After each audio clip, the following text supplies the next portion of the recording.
Don't fucking laugh. Why are you fucking laughing? God damn it. Fuck, man. I don't even know how to fucking lower the fucking volume on this.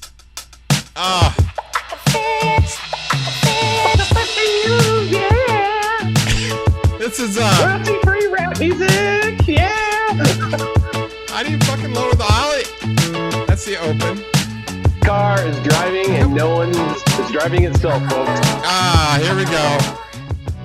Driving itself. Is it going lower? Is it going lower? All right. It's gone. Almost gone. You leave it in the back? No, leave it in the background. Just listen to this royalty-free bullshit all the whole game. I'm gonna give love. I'm gonna give love to everybody at the YouTube Music Library. Clutch, what are you drinking there? Got a nice little beer. Bare hands glassware from down in the old Granger. This is Wax Wings Beauty. I'm trying out a new program. We had been using Riverside, and it's fine. It's just the audio was always screwing up, and then I was just trying to make it better than what it was, and so I got a 60-day free trial with vMix, and it's way over my head. And Clutch agrees. No, I don't think it's over your head. I just go. The analogy I always use is I need to go down to the end of the block to the local grocery store and get some milk. So I'm going to take this school bus to do it. It's like, I don't need all that. Well, I know, but I mean, look, I watch. I can cut right to my camera. Look, I'm looking right at you, but Clutch, I don't know why the audio. I know, I just put the audio up. Now you can talk. Okay. Go ahead. All right. Me. Yes. Yeah. Right. Exactly. Hey, welcome to Bro-ish. It's just a podcast about two brothers, and we talk Notre Dame football. So that's what it is, and we're happy because we had a great weekend, a really great weekend, because we played USC and we fucking kicked the shit out of them. We did. No, defense. Our defense and our special teams kicked the shit out of them. A little bit of offense, but mostly the defense and special teams. I'm still being a negative Nancy here, so. Well, I mean, as you should be, because the fact is that if you look at that score, it looks like Notre Dame played pretty well, scoring 48 points. Mm-hmm. But 21 of those points, Notre Dame was set up in favorable position as far as being on, within the red zone or, on the opponent's side of the field and ready to score. Right. And one was a scoop and score by the defense by Xavier Watts, who by the way, later on in the show, I'll show you some stats. Somebody had posted on Twitter. I got a bunch of tweets. And he was beast. He was in beast mode. Beast mode. Dude, he was just going off, and good for him. Good for him, because isn't he one of the players? I think he switched. Wasn't he a quarterback? Was he a quarterback or a running back? I thought he was. Yeah, he started off as like a quarterback, I thought. I do not know the answer. Correct me if I'm wrong. If anybody knows that, I should look it up. Maybe Clutch should, since he has a computer right behind him, just only serving as a background for Notre Dame University. That was great. Yeah, look at that. That was great. Where'd you get that at? Nice little logo back there. Well, anyways, 48-20, Notre Dame beats their biggest rival, University of Southern California, and Caleb Williams. It's the first time that he has ever been picked off 3 times, and that was in the first half. He was sacked, I believe, 6 times.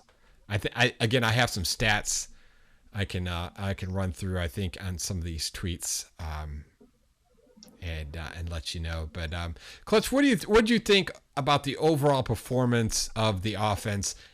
Obviously, since the game with Ohio State, the offense has been on decline. We lost to Louisville last weekend, that game that we should have won, and but we got our asses handed to us. Do you think the offense improved at all in playing against USC? No, hell no, no. They couldn't. I called it coming out of halftime. I said, "Watch what happens when they got the length of the field. They're not going to be able to do anything." They've had a couple plays. They had that one play to Tyree Yeah, yeah, that crossing was a nice pattern pass. touchdown. Yeah, he came up and crossed over. That was kind of Right. cool. I I hate to say this. I don't know if it's the offense or Hartman because that game last night, I went back and looked at a few plays, and he's locking, doing like, gosh, name one of the last few quarterbacks that just locks into their first look and doesn't go through their checkdowns or progressions. Ian There were a Book, couple times where, yeah, maybe. kind of. But he had one where he locked into somebody on the sideline. I think it was a tight end, and Tyree and Brickhouse or whatever his name is were busting out and had the inside curl route on their defender, and he could have just threw a leading pass to them and got it. Would have been a lot less difficult pass to them than what he tried on his first look to the tight end. So. All right. Well, obviously, a lot of frustrated Notre Dame fans, including us, over the last week, and then leading up to this game. And I was going to pull it, and I did not pull it, but I made a short little clip where, obviously, if you watched the show last week or listened to the show, I predicted Notre Dame would win, and Clutch laughed his ass off. Did not. But there are some frustrated Notre Dame fans, and Frank the Tank from Barstool Sports being one of them. Take a look at this. Hell was this Notre Dame team all year? I mean, since the Ohio State game last 3 weeks, they have played like shit. They were lucky to beat Duke. They got their ass kicked by fucking Louisville. Fucking Louisville. I still can't believe they lost to fucking Louisville. But you know what? Kicking USC's ass. There's nothing sweeter. Fuck you, USC. That's a great song. It's a great song. Fuck you, USC. This is going to be all. USC, you got your ass beat today. Yes, you did. Got your ass beat today. I wonder if he wrote that on the spot. Beat. Fuck you, USC. I want to know if he's sitting on the toilet.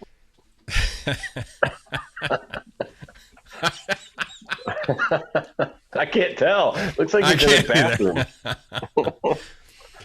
I don't know. I think he pretty much sums it up that everyone was pretty frustrated over the last week, especially with USC on the horizon, and a lot of us, knowing what we saw against Louisville, we weren't looking forward to playing USC. But however, USC fans were the same way. Their defense played terrible against, who was it? Was it Oregon? No, not Oregon. It wasn't Oregon. Why would I say Oregon? Who did they play last week? Louisville? No. Who did USC play last weekend? Arizona. Before. Arizona, yeah. And Arizona was an unranked team. Obviously, Oregon was ranked. Oregon played UW and lost. However, so Arizona went up on USC early in the first half, and USC came back to win that game. And a lot of USC fans were kind of quiet leading up to this game in Notre Dame, just like Notre Dame fans were, because of the simple fact that you didn't know who was going to show up, if the offensive line was going to show up, if the play calling was going to show up, if the execution was going to show up, and I thought they were pretty ginger on offense. However, I thought the offensive line ginger, like played red, little ginger, little red, kind of like Frank Vanilla? the Tank. Yeah, kind of like. But nice win by Notre Dame. That guy. So, I don't know. They just looked like they were playing not to the full potential like they had played in the past when they were playing well on offense. But again, like you said, there are plays that we've seen so many times over and over and over. And actually I have a funny meme, I guess, if you want to call it. This would be somebody who tweeted this out, and I thought it was pretty funny. He did. I don't have my glasses on, but Yeah, so it says you lock it up, and it's basically Gerald and Al Golden talking right now, as you can see now. That's my screen record. It's basically Wedding Crashers, and then they're like, "You lock it up." No, you lock it up, and that's basically Gerald and Al Golden, Gerald Parker and Al Golden talking to each other, because nobody wanted to freaking win the game until obviously the defense did. And they played so well. And then the one play that I did miss, because I remember texting you and Wayne after the game, and you said something about, or no, I said something about, the offense. You're not seeing the real true offensive numbers because of the defense. And then you had added the special teams, and I was like, what special teams? What, a couple field goals? Oh, I had totally missed Jadarian Price's 99-yard kickoff return. Because I was kind of playing in and out with the TV, because my daughter, today is actually her birthday, but we had celebrated it yesterday. So my daughter turned 11. Happy birthday, Natalie. But so it's getting big. Anyways, so I totally missed it, and it was just I went back and it was like, holy shit, that was a great one. That's when was the last time you saw one of those? It's been a long time. A while. So, but a serious complaint by many fans was the fact that, like, your offensive line, your play calling, and your special teams have just been vanilla. So, at least they've fixed that portion of it a little bit. I don't know. Oh, sorry. He froze. No, go ahead. Go ahead. Didn't know. No, go ahead. Yeah, I still think Hartman. I'm not. I was excited with him coming in at the beginning of the year. And in my head, the jury's still out of what the issue is. If it's really truly him, or maybe in the offense that weird offense that he was running all those years at Wake Forest, or is it, a product of the limited play calling of the offensive coordinator? I don't know. I don't know either, and I think it's a little bit of both. But if I see this again,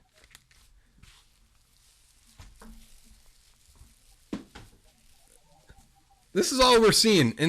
Like when defenses, the defense is on the field, it's this shots. It's just Sam Hartman combing his hair like every 5 seconds. He looks like a soap opera star. You didn't see pregame. We were out to eat pregame. They had pregame at the restaurant we were at, and they had tracked down Sam Hartman. Apparently, Sam Hartman has a barber, and so does Marcus Freeman. It's the same guy, so they tracked him down out the tailgate, and they're talking to him. They've done some. They've done some social media things when Freeman first got the job at Notre Dame with that same barber in South Bend, and so I know who you're talking about. So here's Sam Hartman. It's not Lou. It's not Lou the barber. No, it's not. It's not Bruce's barber. Not at all, Bruce's barber. But here's Sam Hartman. This is looks like somebody's cell phone. This is actually the in-house, which I didn't know until this year, that they actually have in-house video with reporters and stuff that they put on the big screen. And so the only reason I knew this was happening was the fact that when they were doing the interview with Coach Freeman on the field, NBC, behind him you could hear Hartman and this lady talking, because it's the public address system. So here's that interview here. Hey, I think we're just focused on tonight. Everybody be safe. Don't drink and drive. And Irish Nation, we were rowdy! So Clutch, first of all, responsible thing, telling Irish fans not to drink and drive. That's a big thing. Mm-hmm. And but the rowdy part, I didn't get. Like, yeah, I guess they were the fans. Rowdy. Were they rowdy? Yeah. I guess they were probably. I wasn't there. Maybe they were. I have no idea. You have yet to go to a game with the new decked out stadium, have you? No, I have, and they lost to Michigan State. Oh. Yeah. So when did you do that? That was 2018. They didn't have the big screen yet. Did they? thought they did. No, the big screen. No, maybe they didn't have the big screen. The big screen makes a big. That does not feel like the stadium Maybe they did. that I went to in 1988 when they played Miami. Let's put it that way. When show a little age here. Notre Dame get a big screen? Oh, jeez. People are paying to watch our podcast, and we're Google searching. And I'm going to tell you the answer. No, 2015. It's 2015. Yeah. Did they? Yeah. All right. Was that a night game though? Well, it says 2015. That's when wide receiver Xavier Watts. It came in. Yeah, receiver. Okay. Yeah. Now he's pounding skulls on the line. Right. Is he a linebacker? No. What? Line? Is he? No, he's isn't he a safety? Is he a safety? Okay. Yeah. Because he was in the back. Yeah. That makes sense. Yeah. I think he is a safety. Yeah, because he had that first interception. Yeah. He was too deep to be a linebacker. He was back in the safety area. So. Well. Yeah, I honestly don't think that USC came to that game prepared. They did not look prepared at all. I mean. I think everyone's like, oh, yeah, you know what? USC's defense wasn't that bad. And I'm like, again, Notre Dame's offense was that bad, and it made USC's defense look good. So. Well, let's go through some of these tweets here. Well, actually, you know what? I wanted to show one more thing here before we go through the tweets. So this is another part of Notre Dame Stadium that I've never experienced, and Clutch, I don't think you've experienced either. And I thought it was just pretty damn cool after the game. I don't know about rushing the field, but this was also part of it right here.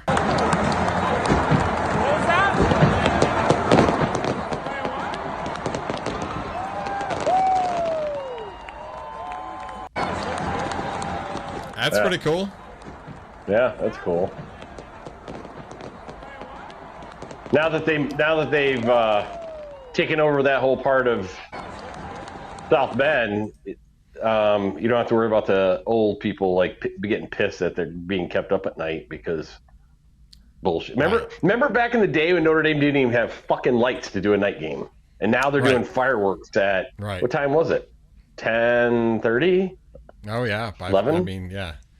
So that's, I don't know. I think that they're finally kind of, and this all started with, I said this probably 3 or 4 podcasts ago. It was Brian Kelly and Jack Swarbrick too as well. But I think more Brian Kelly, because when Brian Kelly stepped in, he was like, let's get a video board. Let's get turf. Let's get all these different things. And then they added on to the stadium. There's so many things. And Jack Swarbrick too as well. He's done a lot. Or whatever over the years. I heard they went with flushless urinals too. The kind of that's just the wow. All right, so here, friendly. check this out. This is here's some tweets. First one is from Tyler Horka, and he says Sam Hartman on Notre Dame football. I hope the culture never changes. Quote Sam Hartman. Quote Sam Hartman. I hope the culture never changes. If I have kids, I hope I can bring them here to experience it. I freaking love the Irish. That's pretty cool for a guy that he hasn't even been here for a full year, and he already feels that passion, that love for Notre Dame. I think that was just kind of cool to say. Yeah. He also, I guess when you're walking, to the interview room, you have to walk. I guess there's like a little catwalk or whatever above, and there's Notre Dame fans. So Freeman will walk there, and then everyone will clap. But Hartman too. Like I guess Freeman was just like, Sam Hartman, keep it down, because all the fans were just cheering. And then they were doing, he was doing this, and I don't know what this means. Deuces? Who was doing that? Hartman? Yeah. Do you know what that means? Second down. Deuces down. Deuces down. He's got to take a deuce. I don't know. Deuce Knight was there. Deuce Knight was there at the game. So I don't know. Maybe he has to take a deuce, and he was talking about Deuce Knight. All right. Whatever. All right.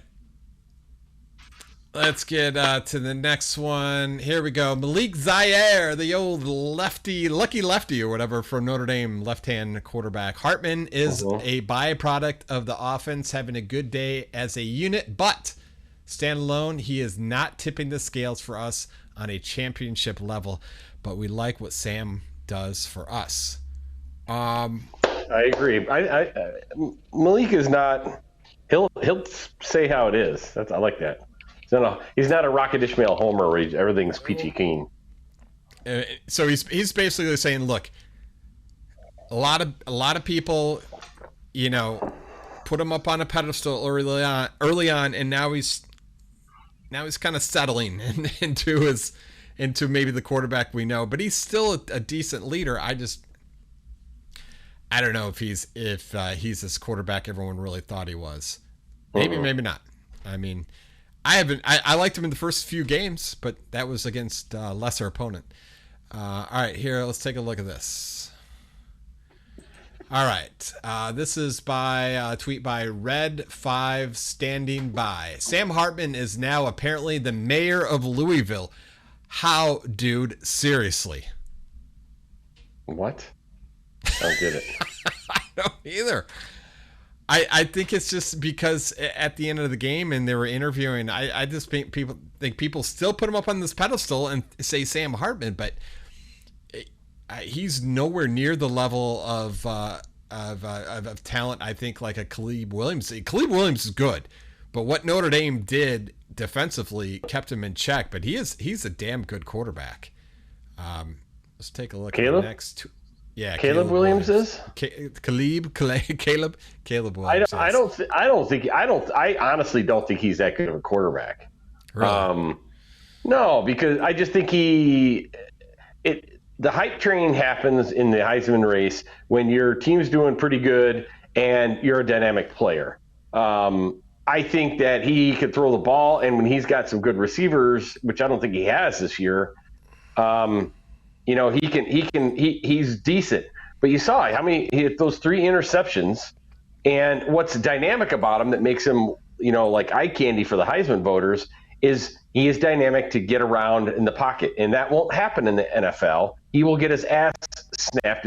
He's not a Lamar Jackson at all, so he's just not going to pan out. He's going to be another Baker Mayfield, just kind of he'll be in some team and then be a backup, and then he'll just be gone.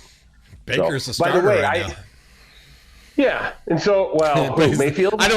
Yeah, but I was actually thinking the same thing today. Baker Mayfield, he should have never been a number 1 pick for Cleveland. I mean, you could have waited on him. Anyways. Yeah. I wanted to point out too, somebody I saw somebody's tweet. I didn't save the tweet like you did, but somebody had a conspiracy theory. I think his handle had something to do with MAGA or something too. And I'm not joking. It literally said something about MAGA in there, but he was saying there's a conspiracy theory because the over under was 60.5 or something like that. And they had it up until Caleb dropped back and threw that pass off to the left, and the guy caught it, and then he got hit and fumbled, and they run the ball, blah, blah, blah. And he's like, that's a total conspiracy theory, or people trying to raise the gambling, blah blah, and like this big whole thing. God. But I'm like, he threw it. The reason he threw it to that guy, the dynamic punt returner that has the neon green mouthpiece that ran those kickoffs back. That's who he was throwing. They're trying to get to their playmaker and let him the little guy do something. Yeah, and then he got popped, and that was the end of his night. So good for him. He was super quick. All right, here we go. Next tweet. This is by Notre Dame Prime. Are you serious, Marcus Freeman? We called a timeout to now give USC the chance to kick a field goal. It would have been halftime. Now, I don't know about this whole play because this was at the end of the half. Mm-hmm. And obviously Notre Dame had just it wasn't a sack, was it? Right? It wasn't a sack. I forget what it was. Obviously the time's ticking down. USC has no timeouts.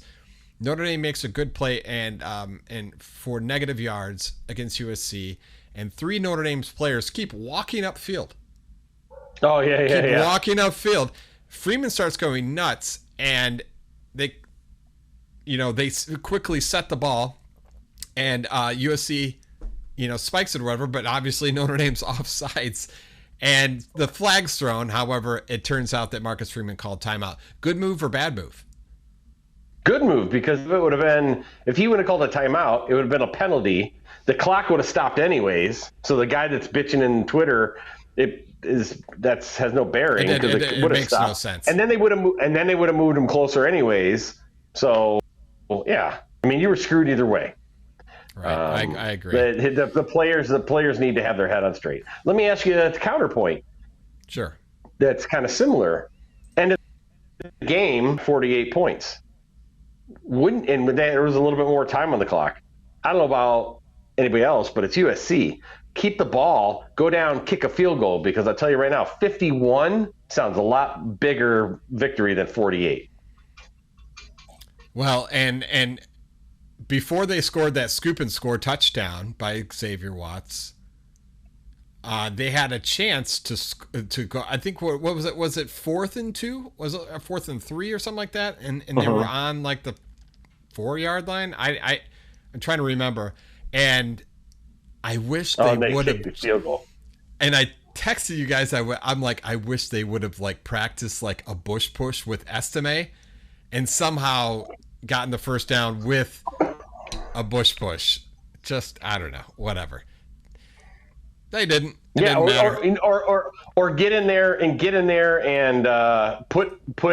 a running back in the backfield. Do Price stay behind him, hand it off to Price, and he goes up and Estime just breaks his back and pushes him in or something like that. Right, right. So, something with Estime, because he's such a big-bodied dude, and it would have been nice. Okay, next tweet here. I like this new software. Yeah, I know. Except for the fact that every time I cut away from you, your audio, I turn your audio back on. So well, it's good, because I'm sure we're way over 30 minutes, and now you don't know. We're not over 30 minutes. I still have like 4 minutes left. Here we go. By Notre Dame football PR, the 28-point victory for Notre Dame football tonight over Southern Cal is the worst loss suffered by the Trojans since a 29-point setback to Utah on November 20th, 2021. And the worst regular season loss suffered in Lincoln Riley's head coaching career. Clutch, your thoughts on that? I think that's beautiful. The fact is that in our lifetime we have experienced the worst loss USC has ever faced against Notre Dame, and in Lincoln Riley, because I hate him as a coach, but don't hate him, I just don't like him. Did you see is it San Francisco coach was there too? Is it San Francisco?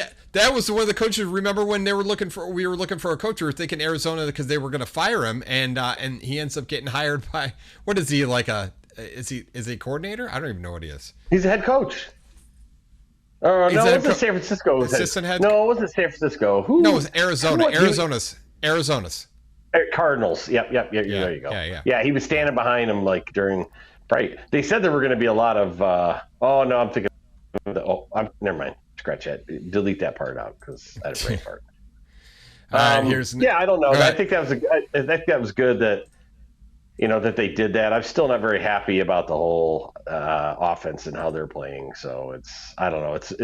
It's kind of sweltering my fire to be excited about the Irish, because I still think they're going to struggle with Clemson. And who knows? Don't they play Pitt? Pitt beat Louisville. Pitt's the best team in the country. They do play Pitt. After this bye week, they end up playing Pitt at Notre Dame, and obviously Notre Dame lost to Louisville. What was it, 33-20 or something like that? And and Pitt lost to Louisville lost to Pitt. 30 blah blah blah. I had the score up here. 38-21. So. And Pitt's not that good. Pitt had before that game. Pitt had lost 4 straight. They lost to Cincinnati, West Virginia, North Carolina, who's actually pretty decent, and Virginia Tech. So they've lost a significant amount of ACC games, and they were ready for a win. And here is the next tweet here. Check this out. All right, this is by college football something or other.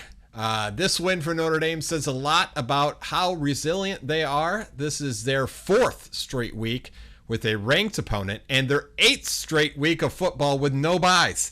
They didn't let their second loss affect them and didn't just win, but won decisively. Hats off to Notre Dame. You know what? Had we only lost one game to Ohio State, I think Notre Dame's a top 5 team right now. I think they're a top 5 team. If they beat Louisville, I think they're a top 5 team right now. They took it. But again, this is Notre Dame.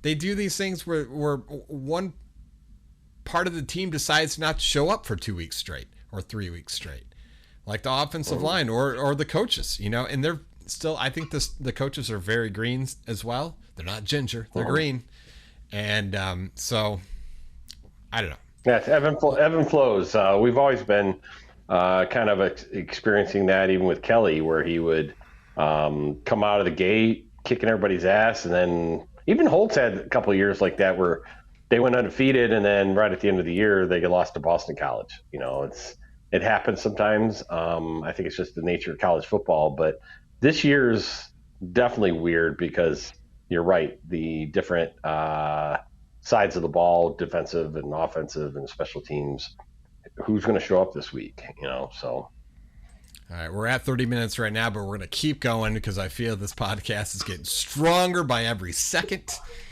We got followers coming out of our ears. Right. Here is the next tweet, one of my favorites of the night. No, I didn't. I just wiped to you for no reason. Yeah! My first directing mistake. My first directing mistake. I did not put the bullshit tweet in the fucking preview window. All right, here we go. By Dos Leprechauns.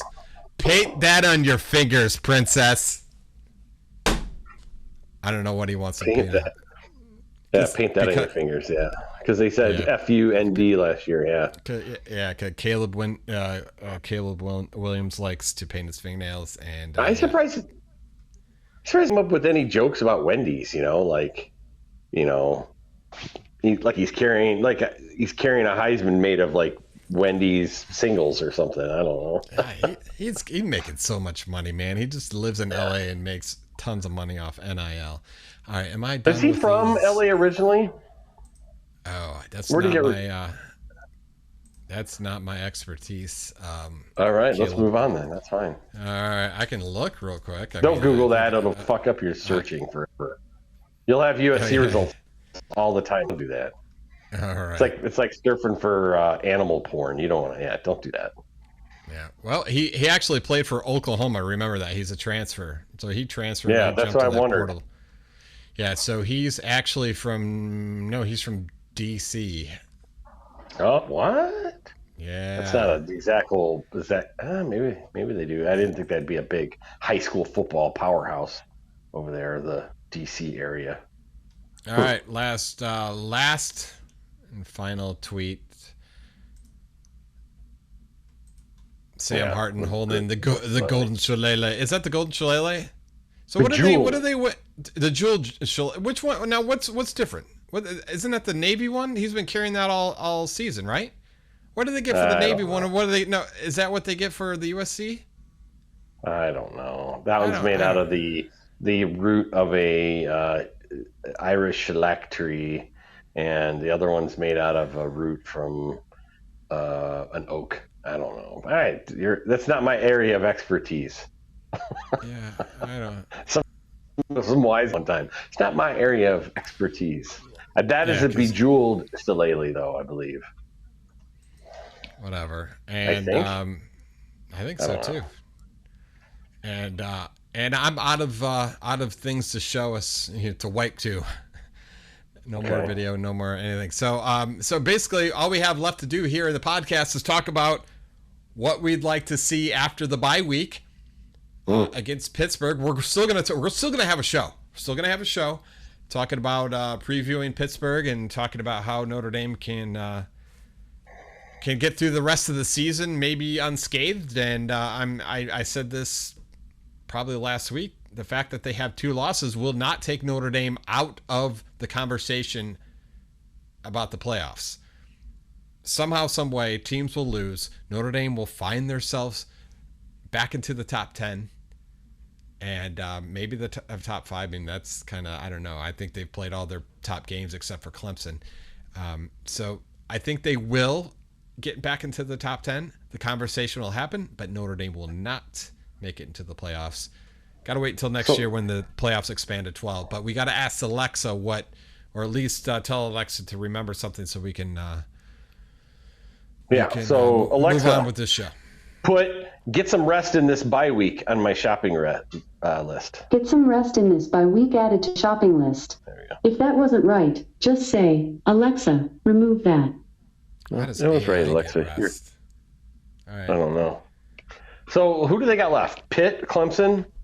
Yeah, 3? so let me run you through the leftover teams here. So we have Pitt, and that's here's another thing too. I didn't really think about this because usually when they get back into this conversation about maybe making the playoffs as a 2-loss team, and other teams start to lose down the road, they usually have more games.